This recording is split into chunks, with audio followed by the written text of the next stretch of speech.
just rule of thumb. I saw a bunch of almost sweeps. It fills in my guard. This is closed guard. It happens with other guards, so we'll just say closed guard for the rule of thumb right now. I want to be perpendicular to him as the attacker. I have 4 limbs against his 2. And so I don't want to stay here and attack. Unless maybe I have a really nice cross choke or something really tight and I can just pull in.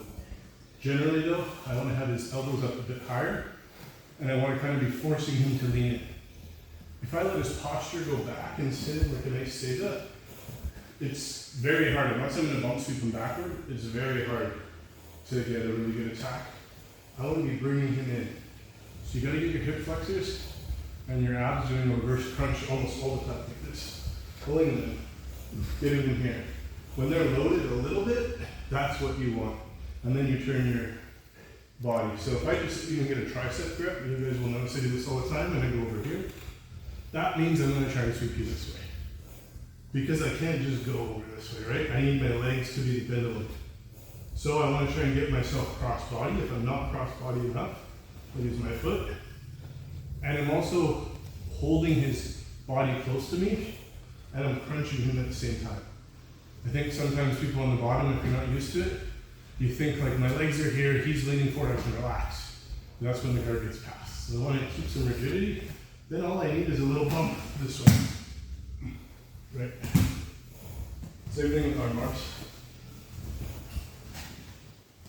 If I get here, I have to have some rigidity, I have to have my angle, but the more I move this way, the much better it is for me.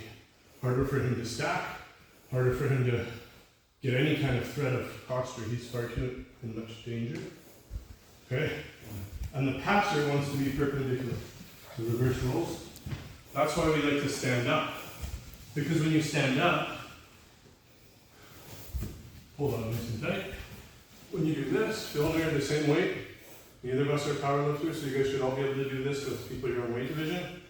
You want to be able to make a little shelf with your knee.